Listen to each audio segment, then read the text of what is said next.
Okay, so thank you very much, everyone, for coming. It's really wonderful to speak to you all, and it's really good to be back out of the field and back to reality, out of our bubble. And I am going to talk to you about Footmarks, which is my forthcoming book. It was due to come out early June, but it's actually been delayed to the 6th of July now due to problems with the distributors. Nothing to do with the publishers or me. So if you've got it on pre-order, you'll probably be notified about that. But just a few more weeks and it will be out. And what I want to do today is kind of provide a summary of it, kind of the reason why I wrote it, and take just a couple of elements. And in this case today, I'm going to talk a little bit about transhumance and droving and things like that. I could have picked any other subject from the book, but I just kind of randomly picked those two. And why not? So what I want to do is just begin with this this little chat. Now, why can't I do that then? Okay, let's do it that way. So what I want to do is start with this little chap. This is a sea squirt. Now, these fascinating creatures live on the ocean floor, merrily moving around and feeding. That is, until they find the perfect rock, located in water that is just the right temperature and surrounded by food. And then, having found a home, they fix themselves to it, and then they eat their own brains. And they do this because once they take up residence, they never move again. Literally, the only reason the sea squirt has a brain is to enable movement. Once it is settled in one place, it no longer needs movement, and so its brain is simply surplus to requirement. The purpose of the brain is to create movement. Movement is the most extraordinary thing ever developed by living creatures. Judging by the little sea squirt, there is no other reason for having a brain, or probably muscles. More than building a house or a monument, knapping stone or making fire, moving is the most important thing we have ever done in the history of humankind. In truth, there would be no kind of humanity without it. Mobility makes us everything that we are and ever have been. To move is to be alive. And mobility is deeply embedded within our thoughts. A line of thought is a path along which our thoughts travel. They proceed step by step, arriving at the next point, hoping to reach a conclusion. At times, our mind races along. At other times, it gets stuck. Occasionally, our mind wanders or goes off on flights of fancy.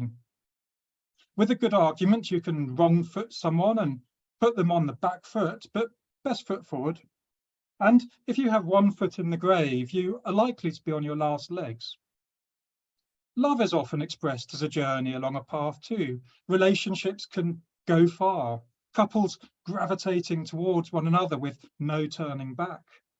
Or they may reach a crossroads and eventually choose to go their separate ways because they've run out of steam. Some relationships go nowhere, of course, or find that the path is long and bumpy, while other relationships simply fly from the start.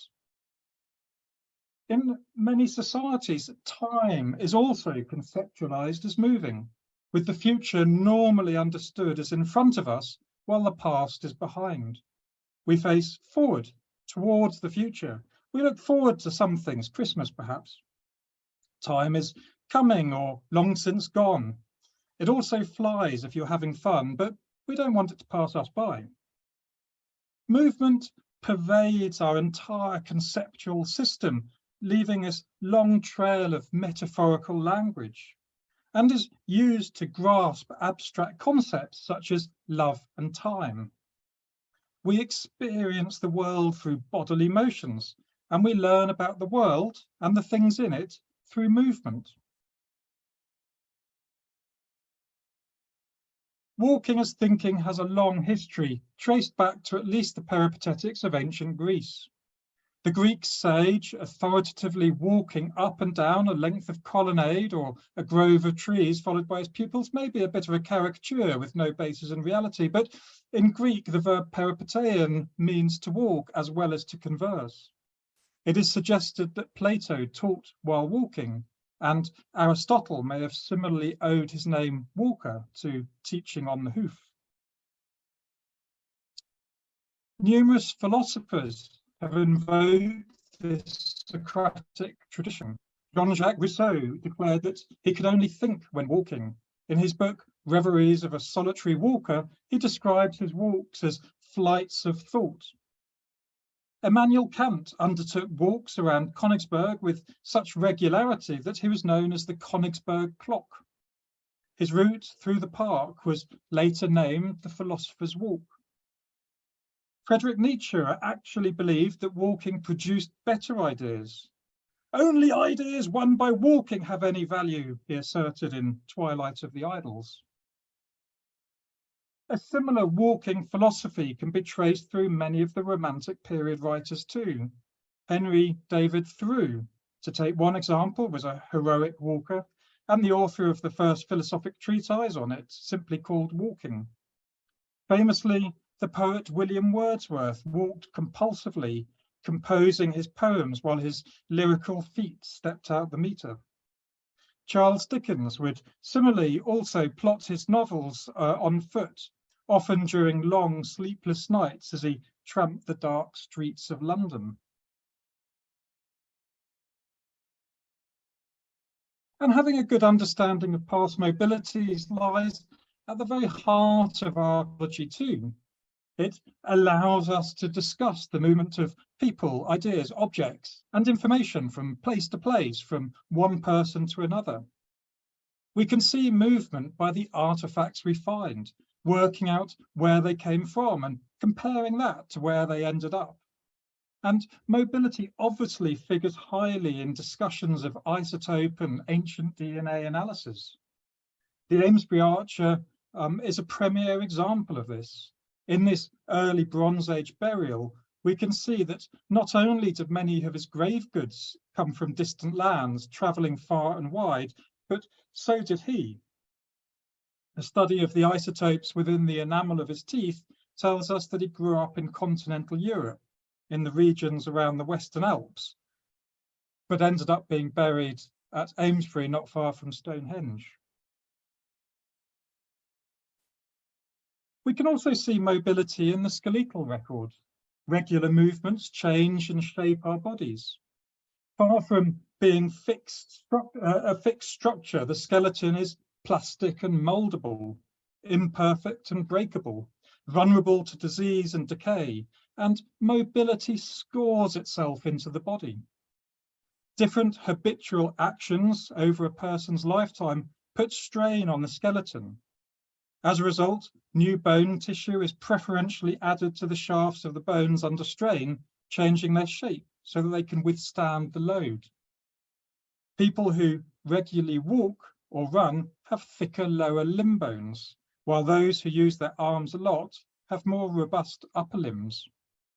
We can see this in modern sports people. Studies have shown that swimmers and cricketers have pronounced bone growth in their arms, while cross-country runners and hockey players the same in their legs.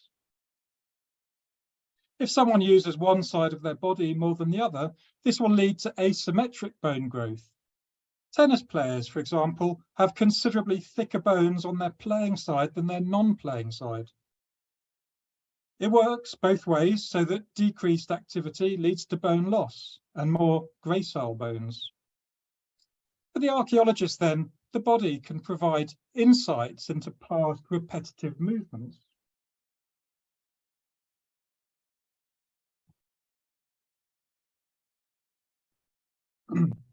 Another way of seeing movement in the archaeological world is through footprints. An example of this are the footprints Martin Bell and his colleagues have been excavating at Goldcliff in the Severn Estuary.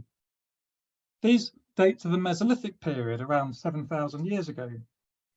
Over 20 distinct trails have been recorded there, some of them leading to known and excavated Mesolithic hunter-gatherer camps, others converging on points that presumably had also once been similar sites, and others still apparently leading to fish traps.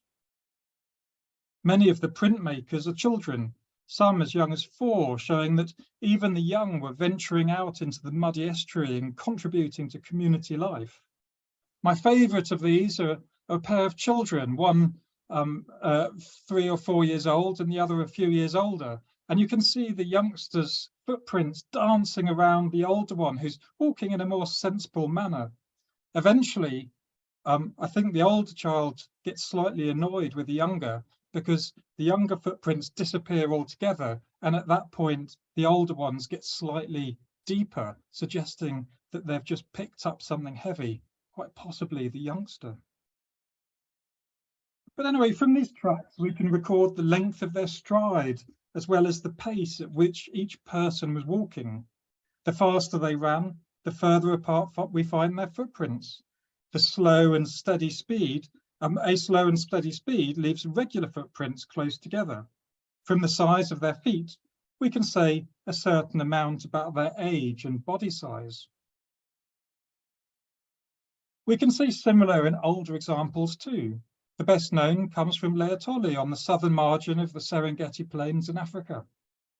Here, the famous archaeologist Mary Leakey discovered the preserved footprints, dated to 3.66 million years ago, of an early human species, likely to be Australopithecus afarense, walking tall on 2 extended legs without crouching or using knuckles as support, as had previously been thought. The tracks belong to 3 individuals of different body sizes, a tall, a medium, and a small, quite possibly a family.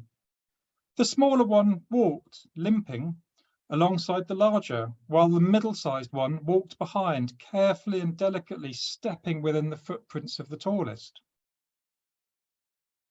So clearly mobility has served archaeology well. And yet, on the whole, the actual act of movement and the role it plays in the production of social life, from an archaeological point of view, remains largely unexamined. It is rarely studied directly as a subject in and of itself, but more frequently as an aside.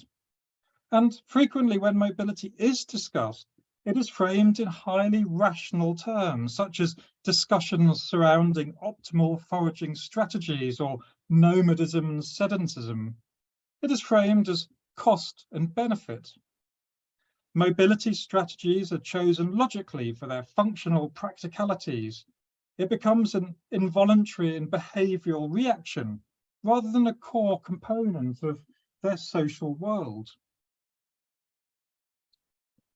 This is what the anthropologist Tim Ingold has termed, in his characteristically eloquent way, as a head over heels approach. That is, the belief that rational intelligence happens in the head, whilst the feet are simply a mechanical response to the brain.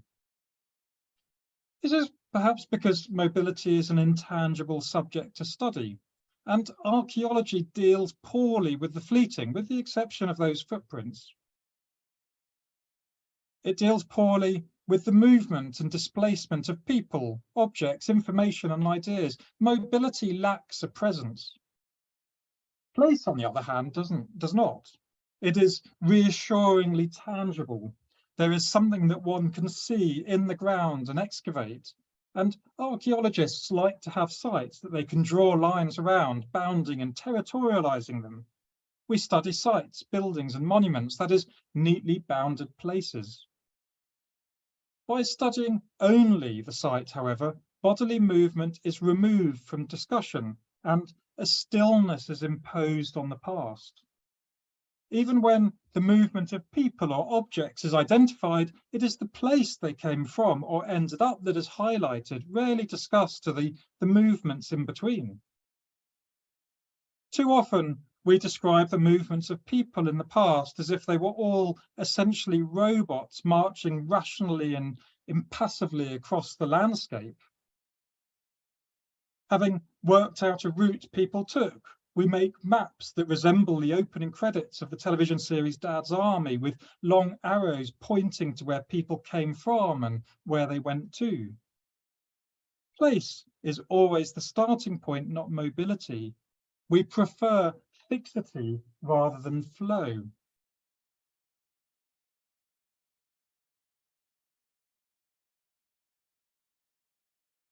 However, if we shift our focus back to mobility and movement, we see the landscape occupied by moving bodies interacting and affecting one another, and with past movements influencing future ones. Place can then be seen as a node or confluence in networks, or what Ingold terms meshworks, of different mobilities. Place is not so much a definable, tangible thing, more a confluence of movements. It is the movements around and in between that are the important elements of life, and we miss the action, the real life, if we do not look at them. Life unfolds, says Ingold, not in places, but along paths. By shifting our focus to mobility, we can begin to reanimate the past, to imagine monuments and the areas between them seethe and heave with life, and hear the buzz of busy streets in towns and villages. Discussions of mobility in the archaeological literature remain frustratingly rational and abstracted from the actual experience of movement, especially, I think, when discussing prehistory. For good reasons, we look for the rational explanations so that our discussions frame movement as logic. But the body is not a machine, and we don't walk in a uniform, regular way across a flat and even surface. Movement is complex, unpredictable, and often socially driven. In our own lives, we walk, shuffle, run, climb, dawdle, and dance. We pace, march, swing, dash, stroll, crawl, scramble, ramble, plod, hobble, trudge, and tramp. Linger, loiter, saunter, wander, and roam. And each of these kinds of movement gives off a different message to the bystander. Other messages we might pass on through our walk include things like physical condition, age, or even just mood and emotional state. The vibrant energy of youth can be contrasted with the shuffling arthritic legs of old age, while a hobble may acknowledge a lifetime of hard work. A stooping trudge may be fatigue or depression or both. We walk differently depending on whether we're at the start or the end of our journey, and by that I mean an actual one or life's metaphorical trip. There are sporty runners and slow plodders. There are the pregnant, the overweight, the ill, and the injured. The social, political, and cultural aspects of movement are frequently overlooked in archaeology. But as we see, mobility is full of significance and meaning, and we pass on a constellation of messages through it. It can be freedom and opportunity, just as it can be a form of control, or conversely, a way of resisting authority. A protest march, for example. And of course, significantly reduced mobility can be a form of resistance too, used to great effect in recent years by the Occupy movement. Mobility can be used to exert power over people and groups, refugees perhaps. That is, some people have control over mobility and others don't. Moving in a crowd can be pleasurable and tactile, with all bodies moving together, such as the heaving rhythmical masses seen at music festivals. Whilst solitary movement can be a form of freedom and creativity, as the philosophers and writers we saw earlier showed. Some people and groups conform to socially acceptable levels of mobility, and others do not. Unusually high mobility is often seen as a deviance, something threatening, to be feared, to be suspicious of, or to be controlled. This can be seen in, for example, the persecution of Gypsy, Romani, and traveller groups across Europe in recent history. Different mobilities often reflect inequalities of power within society, being more available to, say, one gender more than the other. Mobility has different meanings depending on who you are, where you are, and what sex you are. Coming across a stranger in an otherwise empty woodland engenders a different feeling than passing someone on a busy street. Someone walking uncomfortably close behind you on a street can feel threatening, depending on whether you or they are a man or woman, young or old. Some people are also dependent on others in order to move. Children might have to travel with their parents, or mobility impaired people may be dependent on others to help them get around. Some have more mobility and others less. Further, people are affected by mobility either intentionally or unintentionally in different ways. For example, one group's mobility can reduce the mobility of another, while some mobilities are dependent on others. Some movements are unrestricted, others bounded. Some are hard, requiring exertion, and others are easy. It is, in other words, unfair and unevenly distributed. Movement is also fundamentally an embodied experience. It works at the scale of the body and it involves the entire body, including sight, hearing, touch, and smell. It uses the hands and the lungs, and it could, for the more physical journeys, also include pain. Mobility is also often entangled with feelings, desires, and emotions. Indeed, certain mobilities may be undertaken in order to generate a particular feeling or emotion. A pilgrimage is a good example of this. Moving is a physical, sensuous experience. The body senses as it moves and mediates in and through the world. The head is not privileged over the heels. Moving, and in particular walking, is also an inherently social act. Just as culture can be expressed through, say, clothes or art, so too can it through the way a group moves.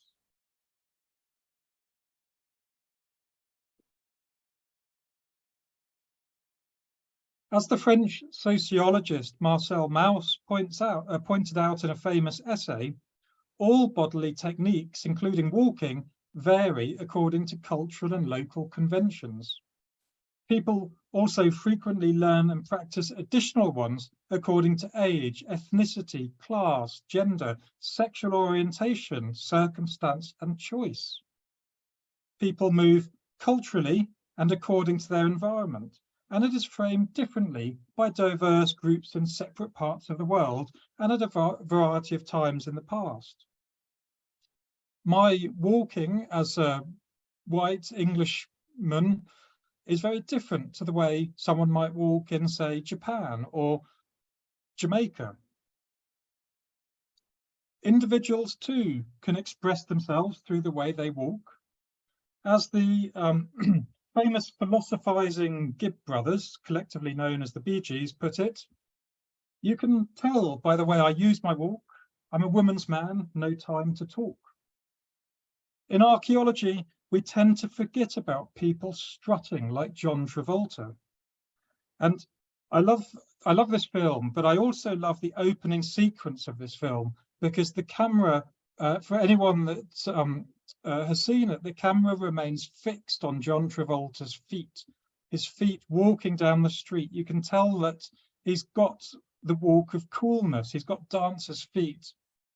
They're feet that just sort of demand an audience. It shouts, it shouts, "Look at me," and that's why he does it.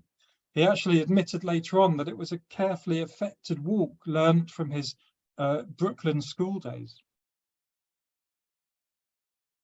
But it really was not so different in the past.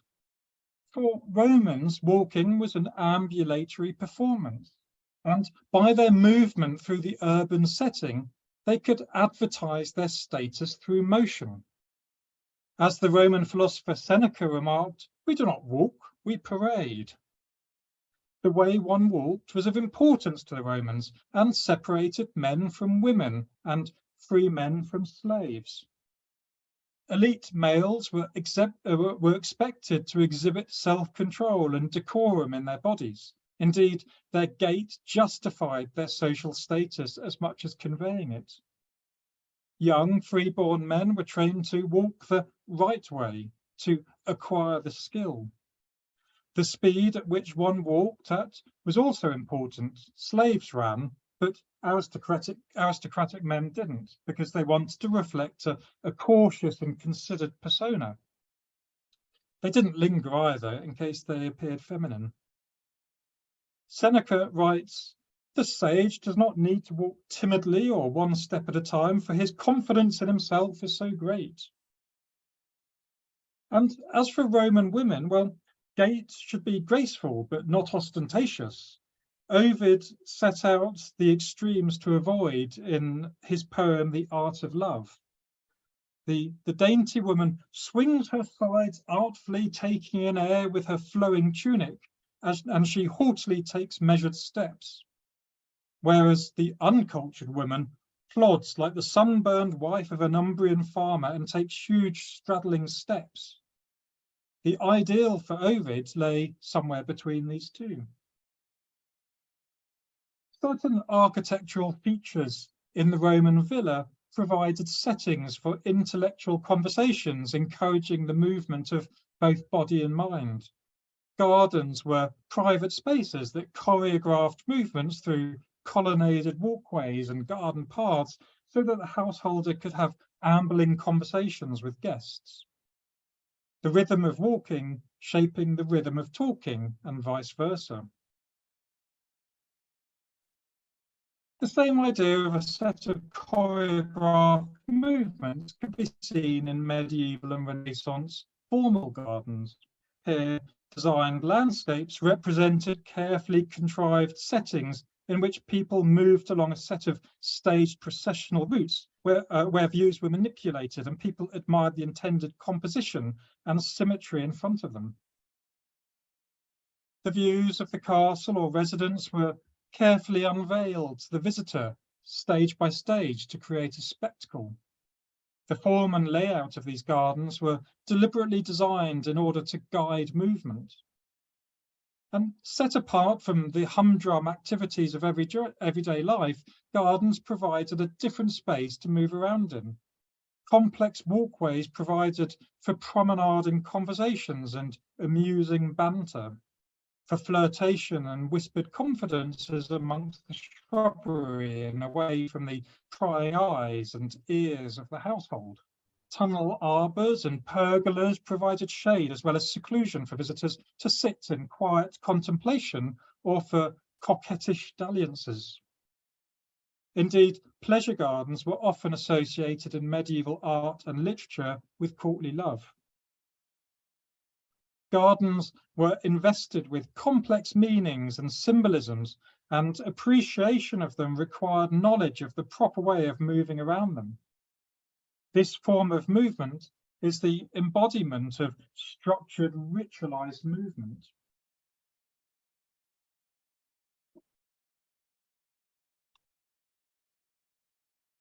This is not so different to 18th century pleasure gardens, which were designed to choreograph movement. And here is a picture of Vauxhall Gardens in London. They were used to advertise status through motion and loaded with meaning and power. In other words, and like Roman movement, walking was coded. It was a performance with an assumption that there was an audience to appreciate it. We see this in other countries too. Bourgeois Parisians, for example, promenaded along avenues, taking in the picturesque in a highly formalized manner. People could strike a pose and show off their clothes and their sophisticated gait, while young dandies displayed their fine calves in silk stockings. The notion of promenading was central to the rise of the society of spectacle.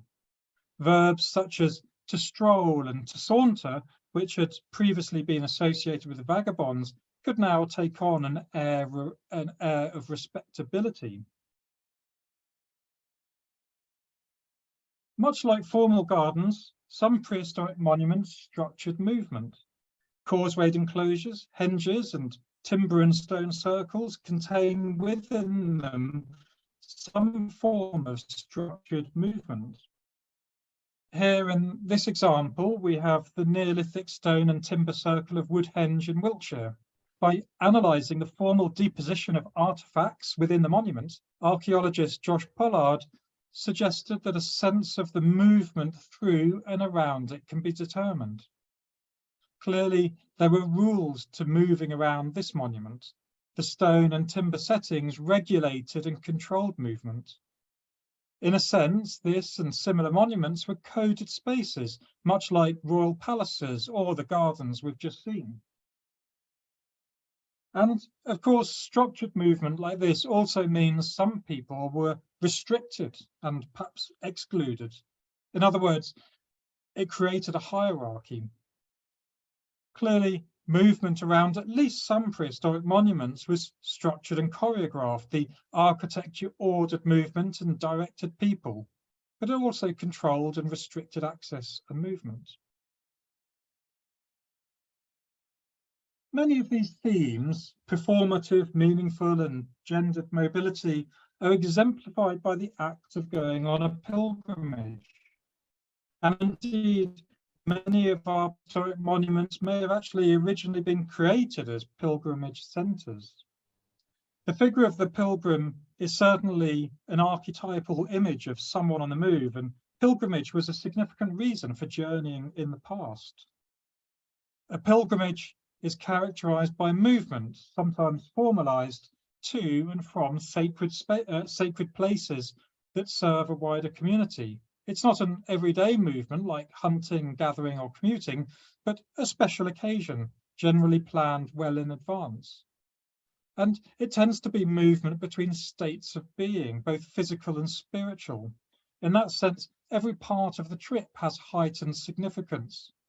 For this reason, the appeal of a pilgrimage is in the journey as much as the start and end points. Dance is another good example of meaningful mobility. It is a means of expression, improvisation, and creativity, and yet it is frequently socially encoded and can be highly political. Both social and power relations can be played out through dance, and it is often codified with place, revealing an individual's belonging. In this way, bodily movement can enact place and place in society, reproducing, emphasizing, and refracting ideals of gender, issues of race, and cultural differences, and so on. Bodily movement is loaded with meaning, and indeed dance, a bit like storytelling, may well have been a major driver in cultural mobility, particularly in prehistory, a point rarely considered.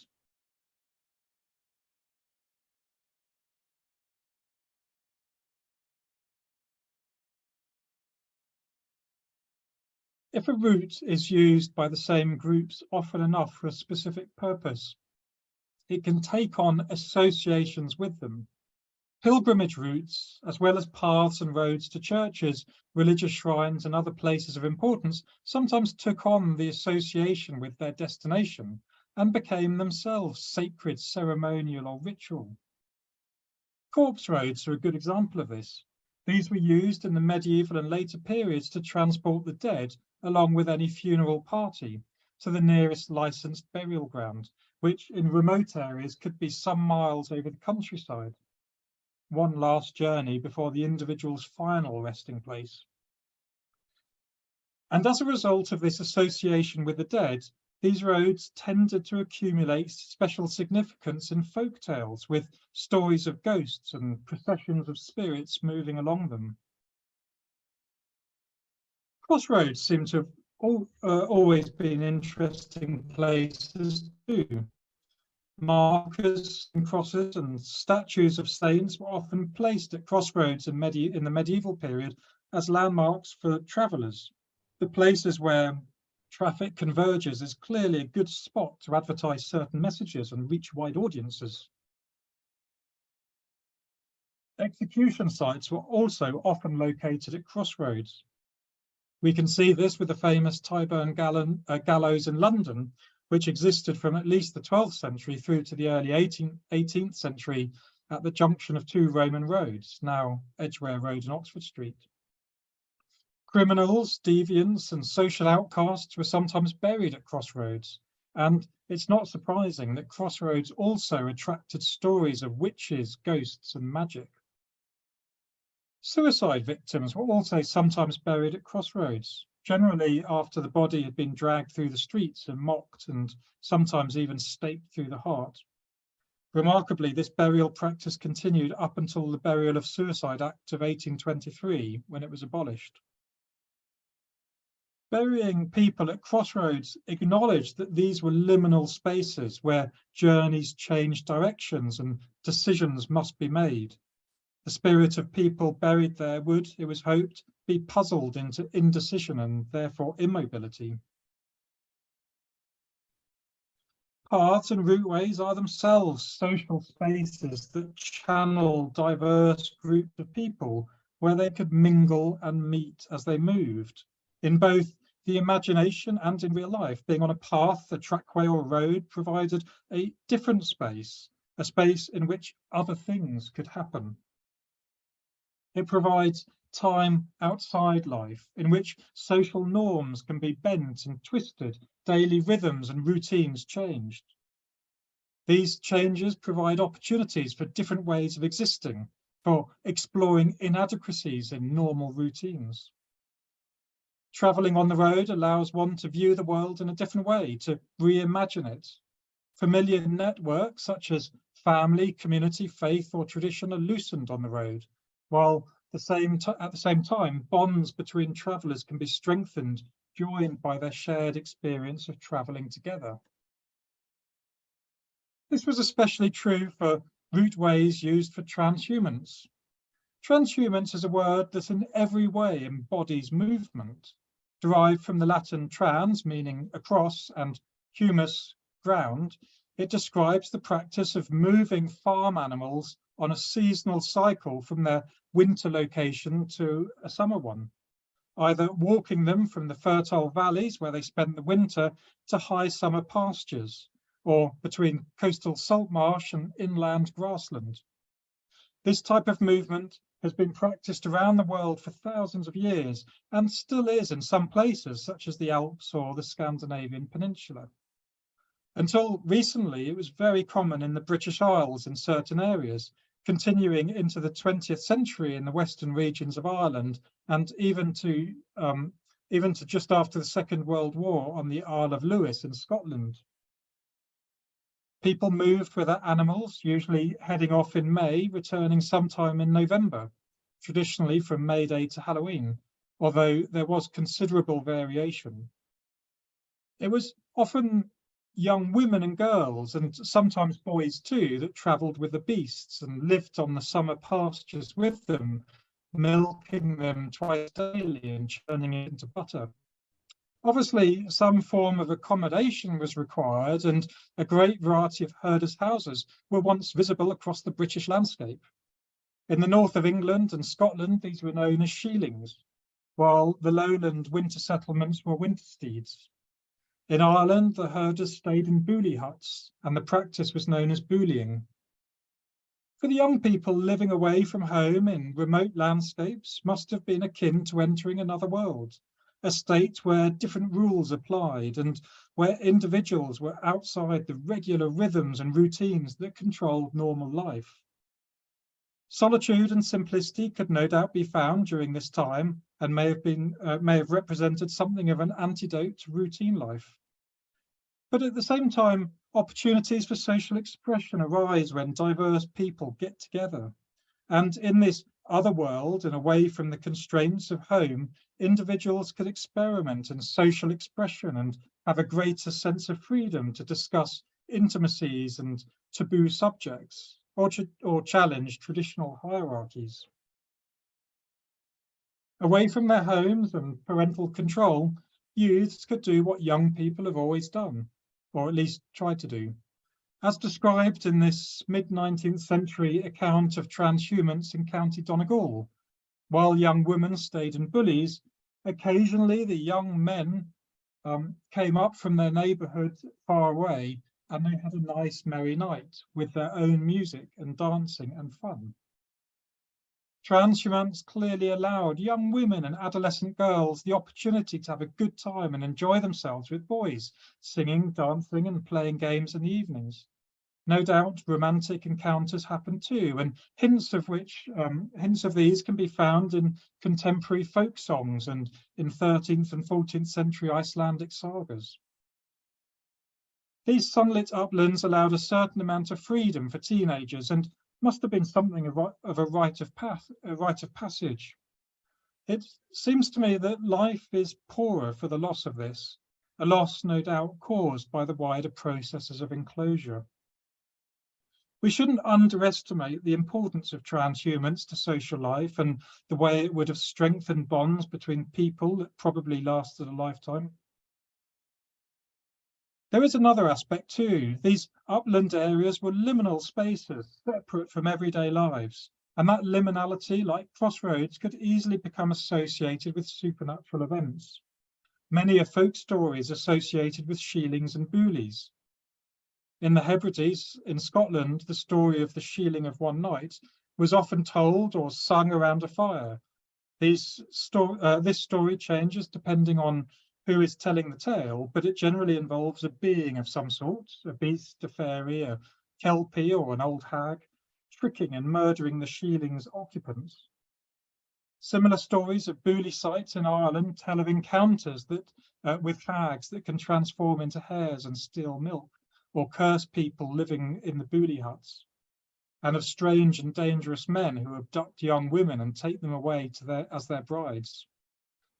These transient groups were brought together by their distinctive mobility, which provided them with an exclusive identity, and they could express that shared difference together. In this way, transhumance broadened the social realm and drove social life for those involved. The drover's life was no less different. Droving is the practice of taking farm animals to market. Unlike transhumance, it was an existential dead end for the animal. To help with these journeys, throughout the medieval and post-medieval periods, distinctive drove routes emerged, known as droveways, driftways, or green roads, wide enough to accommodate the animals. At certain pinch points in the landscape, these are made up of multiple parallel routes to prevent congestion and tailbacks, since they were generally being used at the same times each year. The archaeological remains are still visible in many places. Droving, like transhumance, was an impermanent and transient form of mobility, playing a major part in people's social lives. It would have led to distinct ways of seeing and understanding the landscape. It brought together individuals of different ages and genders, and being less frequent than routine everyday movement, as well as being in distant areas, was somewhat removed from daily life. Strangers or almost strangers could find themselves spending days or even weeks alongside one another, and these transient comings and goings allowed for information and news of distant events to be passed on and objects to change hands. Ideas surrounding status and wealth could be explored during these movements, and the quality of the flock or herd, the visual expression of both status and wealth, could be inspected. Along trackways, groups of herders would have come up against one another, and arguments no doubt broke out over rights of way, and shouting ensued.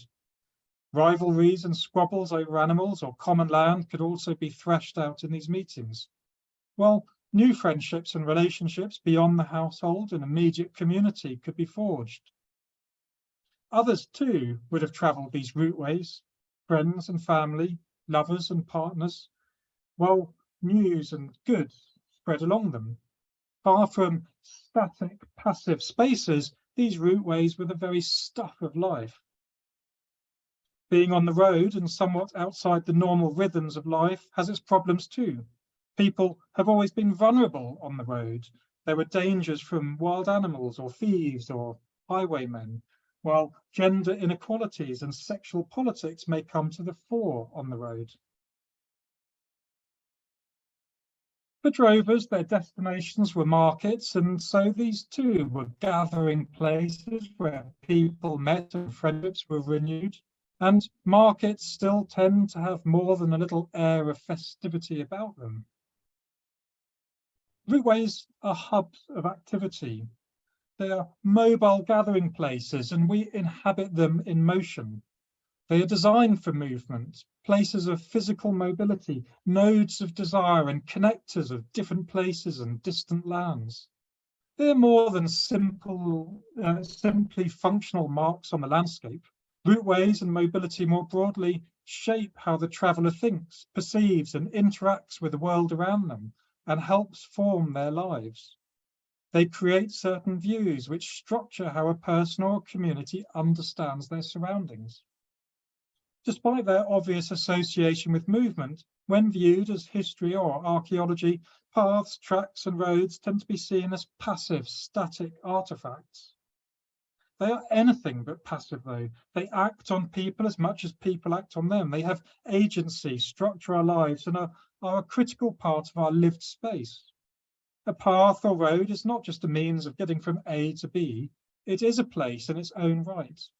Furthermore, they have never sat separately from the landscape, but are woven into the fabric of it. They are part of it. Now, this talk is, of course, in no way comprehensive. You know, you can go and buy the book for that, although even that's not comprehensive.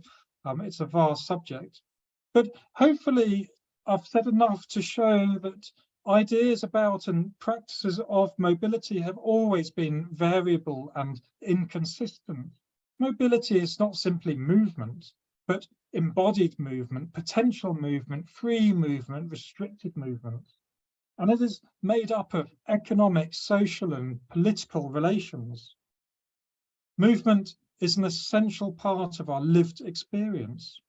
Any discussion of mobility that sees individuals as independent of their social and political worlds ignores the richness of the mobility experience, the power relations, meanings, embodiments, and effects of mobility. Throughout time, entire groups, cultures, and societies have been constructed out of their distinctive movements, and it has always underpinned and informed the way we see the world. Mobility is so natural to us, so pervasive as to be self-evident, but it is a fundamental part of being human.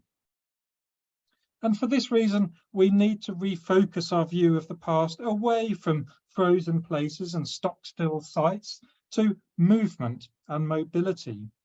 It is what could be called a mobile archaeology or an archaeology of movement, which stands in contrast to a static view of the past that frames mobility as an economic function of being human. And that's the end of my talk, but I do want to just advertise my book, which is due out on the 6th of July, available for pre-order. And as a special treat, for the first time, I share with you a little tiny bit of the insight of it. I should also say it's available as on Kindle, and it's also available as an audio book and available for pre-order on Audible, and was read by the incredible actor Chris Dyer, who did it beautifully. So I'm happy to unshare my screen and to answer any questions, and please do pre-order the book. Jim, thanks so much. And I know the book's going to be reviewed in British Archaeology magazine, which is really exciting. And again, it really was the reason why we got you on here. So I'm really excited for it. All I can say really is wow. I've taken 2 pages of sort of notes where I was trying to think, oh, right, where do I go with all of this? But in many ways, a sort of 10 things jump out at me immediately about what you're doing. The first one was this idea that you go back to mobility. Actually, you go back to the human element, which is the movement in people. But this wonderful phrase you said, mobility lacks a present. I really liked that, as in sometimes it's because it's the thing we do every single day, we don't look for it. I thought that was a really interesting way of actually thinking about it. But actually it does have a presence in the fact how you showed it actually imprints itself on our bones. I thought that was a really lovely way of then actually really bringing that out, that actually, no, you can go and look for it. Unfortunately, you need to intervene with your bones quite dramatically, but this idea that is you can actually do that. I thought then there was this really interesting concept there where you just actually then used mobility in that form of actually life pathways. So, and actually how mobility and that actually has entered into our language with a whole series of dialogues, whether that's about going from A to B or it's about our life journey. So again, this idea that actually mobility takes you in all sorts of conversations when you go there. And I love this idea that you could say, and that can be regional, that conversation, even when you look at dancing or you look at other forms of movement. And you know, as for walking, yes, I could hear Saturday Night Fever, I could hear the Bee Gees. We've all tried the strut, because why wouldn't you? I apologize for the earworm. Why wouldn't you? I think you know, absolutely brilliant in that conversation, and that idea that it was performance. And then just three other things that really struck me was actually now with innovation, in terms of stable isotope analysis, we can see movement in many, many different ways. And we can see quite dramatic movement in the past, you know, people starting their lives in one place and moving to another, which when you talk about the Amesbury Archer really fascinates me, because the immediate thing that struck my mind was, did that person have the same perception of borders and boundaries as we do, moving from that part of Western Europe to the British Isles? You can't even call it Western Europe, or you can't really call it British Isles. You can't refer to the United Kingdom. These are concepts that just wouldn't have existed. So were they being buried away from home? Did they have that sort of concept? Which I found was, again, really fascinating. I think the other thing that I didn't mention, of course, is the Boscombe bowmen that were buried not too far away. They have good evidence actually of a kind of back and forth with the continent, you know. So we see a one-way journey with the Amesbury Archer. It probably wasn't one way, but the Boscombe bowmen quite clearly show this sort of back and forth, and I think that, you know, that's something we often forget about. Yeah, I think that's really interesting. And then my last 2 points were just parallels and analogies in the present. And I think because you do get this. So one of the best stories I have was looking at the archaeology of the wolds and trying to actually help people understand that itinerancy is a really important factor in the wolds, and that actually this exists to this present day, in the fact that you have Wakes Week in the north of England, where the factory towns would shut for a week and everyone would go to the coast on holiday. And I can remember being in the really famous fish and chip shop in Wetwang, where we were talking to them about, why is your fish and chip shop so great? Well, it's an hour from the coast on the way home. So I absolutely believe it's where pesta power hits and everyone gets hungry. And one of the people serving behind the counter said, yes, we know when everyone from West Yorkshire comes in, because they always order cod instead of haddock. And so it's just really a really fascinating story. And then that idea, you said it, that the routeways are entities in their own right. When I worked for Historic England, we were upgrading the A1 through North Yorkshire. Of course, it's the Roman road of Deer Street, but it is also the parish boundary of 20 parishes in that area. Actually, it's more than just a routeway. It's actually shaped human perceptions of that landscape for nearly 2,000 years. And of course, nobody saw that in terms of archaeology, because they didn't look at the administrative boundary. And again, really powerful stuff there. Now we've got a few questions coming in. You know, you've covered so much. They're just my observations, but let's go for some questions. Okay. So first one's from Kate. How long does it take for the differences in bone growth to develop? I'm not too sure. I mean, you'd have to go to an osteologist and ask them, but not all that long, especially when your body is developing.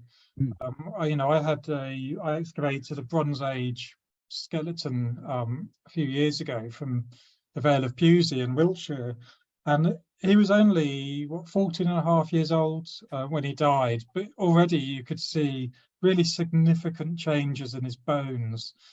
He had great big thick robust legs. He'd done a lot of walking. He'd been, you know, lifting heavy loads. So it doesn't necessarily take very long, especially when your bones are developing. But I don't think I'm qualified to say exactly how long. No, I think that's a really good example. And of course, you do see it if you think of sports people. They are quite young when they actually start, and they're at their prime. So again, as you say, it's actually not that it's not that young. Judith asks, the photo of the Drover Road, I think it's the one with the trees, looking absolutely stunning. Lovely track. Where is that? Oh, that's called the Tunnel of Trees, and it's in Sussex. And it's actually a part of Stane Street, so the Roman road that goes from London to Chichester. It's a section of that. Beautiful, well worth a visit. The Tunnel of Trees. Look it up. It's not my photo, I should say, by the way. I think that's a really good statement. I often think that's where the idea of hidden tunnels in the landscape comes from. This idea there's a tunnel from the church to the great house. Well, actually, no, it was probably just an avenue of trees that actually you can go at some stage where it actually becomes like that. That ability of the tree canopy to exclude light can be really different. And I mean, I haven't talked about it today, but I talk about it quite a lot in the book. And I will in the article for British Archaeology, actually. But that's the idea of holloways. You know, I find them absolutely fascinating. Of course, these holloways really they're literally eroded down through the ground by sometimes up to 6 meters, and so you get this really clear sense of a tunnel, or kind of this dark tunnel with this light at the very end. And I think that they are they're just magical. And for those of you that follow my Twitter posts, you'll know that I try and find them. I hunt them down and walk them and put up photographs of them because I just find them extraordinary. And they're old. Martin Bell has actually managed to date one of them down in Kent to the late Bronze Age, early Iron Age.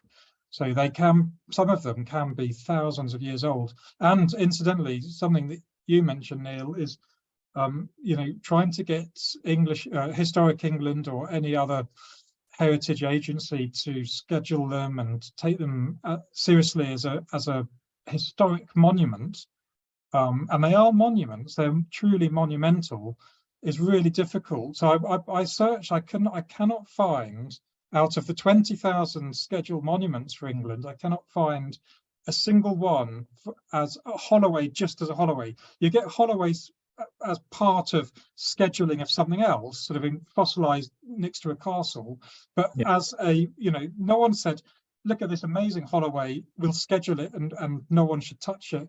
It just doesn't happen because we don't see them as monuments the way we see henges or hill forts as monuments. Okay, obviously being completely nerdy, I'm going to give you one.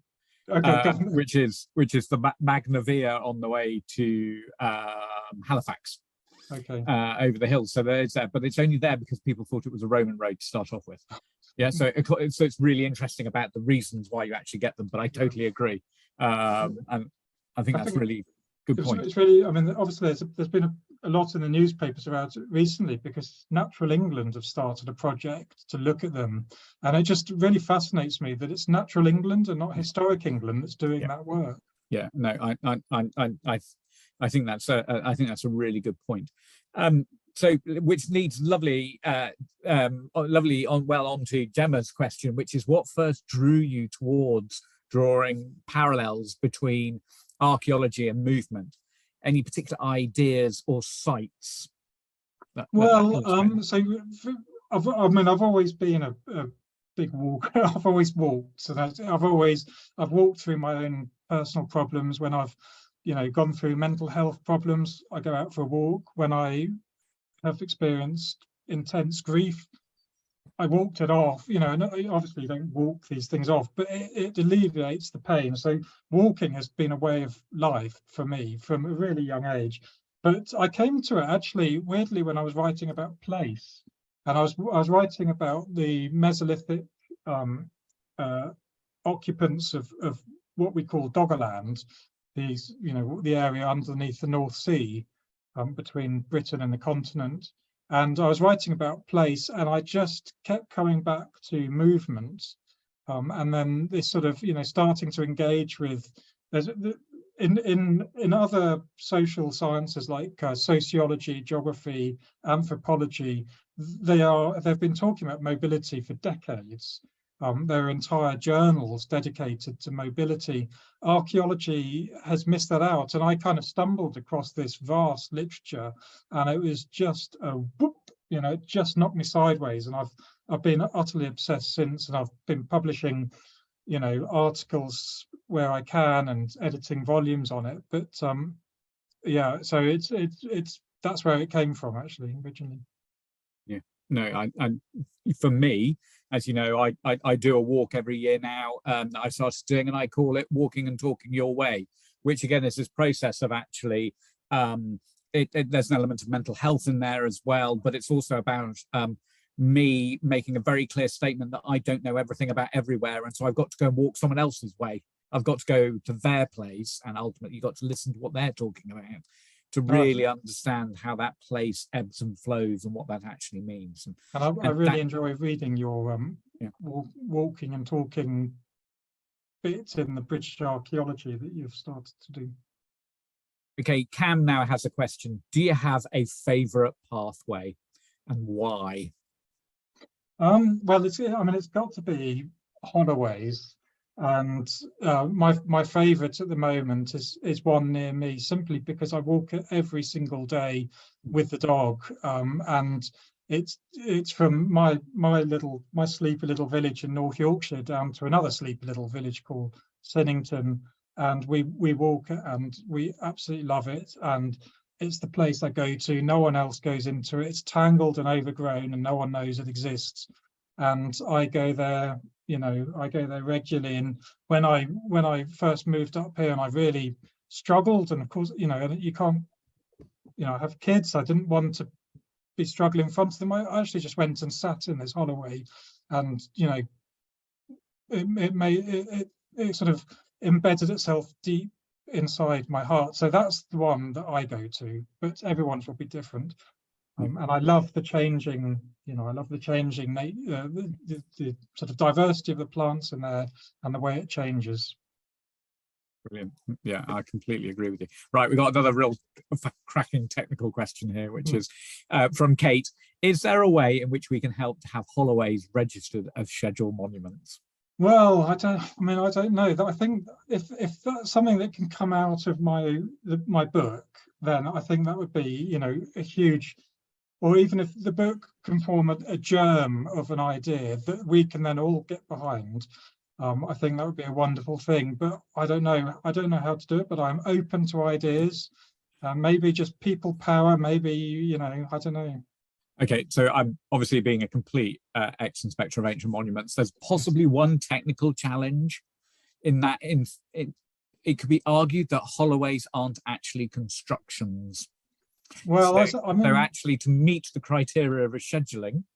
And well, I think you could argue that they're not actually, they're the product of effectively wearing away, except where you know, there's a real challenge there in actually what are.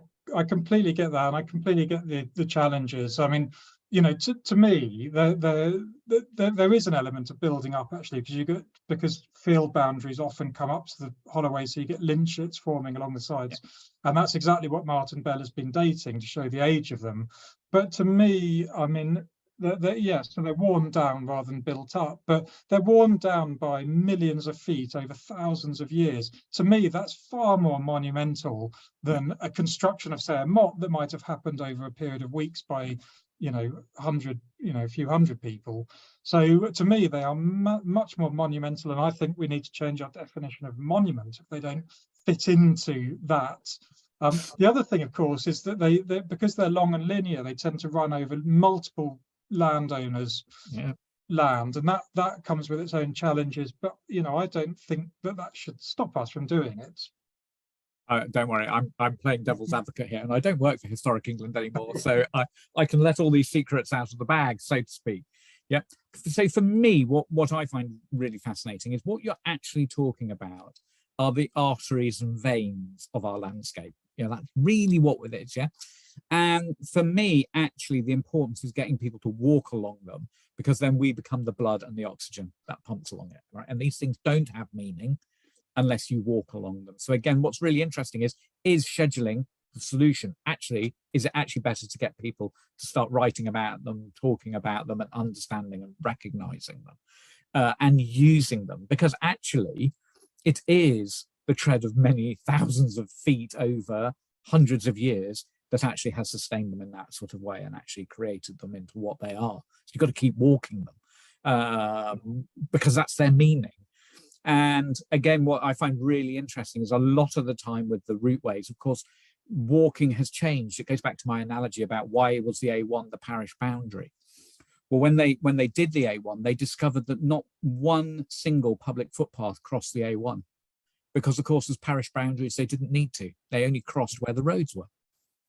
So it actually meant they built no footbridges over the A1 because they didn't need to. Yeah, but again, it's that concept of actually how do we make holoways and routeways and footpaths have meaning to us today in how we now navigate the landscape and the reasons we navigate them for, to actually make them, in a sense, reimagine what their actual meaning is. So again, for me, I don't, having been an inspector, I don't think scheduling is the be all and end all. Actually, for me, it's using them. It's tramping them, it's getting out on them, it's following your Twitter when you go and see them and being absolutely moved by them. So perversely, I'd probably say, yes, it is right that Natural England, who is responsible for landscape, is actually looking at them. Yeah, and maybe we should be working with them as archaeologists. Yeah, so actually to tell this story about them, because in many ways, scheduling is just not capable of dealing with the whole gamut of the conversation you've actually just spoken about. No, I think that's completely fair enough. I think scheduling still would be beneficial, but we can argue the toss over that. Yeah. There are ones you could find which would really benefit from it. I absolutely agree that. I think for me, the first thing needs to be an audit of them. We don't sort of go into talking about henges without first having a sense of where all the henges, and having them on a map. And we don't have that for holoways. We don't have a single place where all the holoways are listed. And so for me, I think that's probably, that's it. So as Hilary says, let's create an atlas of holoways. No, I think that's absolutely fantastic. I would love to do something like that. Because I'm absolutely passionate that we should be having an event that is about walking. And archaeology and these conversations, and actually that could be a really interesting project. Okay, Jim, we've reached the end of all the questions. Thank you everybody for all of your questions. Please do use the chat if you want to say thank you to Jim. It was, again, truly wonderful to hear everything that you've actually said, Jim. We're going to get you back. There's absolutely no doubt. Just to see some photographs of great holoways, I think would be, just really, really inspiring, or the such like. What I'd just like to remind everybody is we'll put a link to a short survey that we'd like you to do, please, just to let us know what you think about our lecture series, and again the subjects that you might like us to see in the future. My colleague Jamie, he's going to drop a link into the chat, but obviously we will email everybody as well. I'd like to just highlight the next This is Archaeology lecture, which is on Thursday the 15th of June.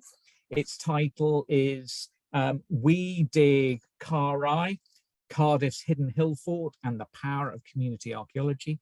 We'll be joined by Dr. David Wyatt and Dr. Oliver Davis of Cardiff University, who will discuss their work on the award-winning Care Heritage Project and the ways in which archaeology can empower local communities. I've been down to see them, and I can tell you it is really amazing. They have done such a fantastic job there. So that's on Thursday, the 15th of June, which will be absolutely fantastic. Please remember, Jim's book is coming out in July.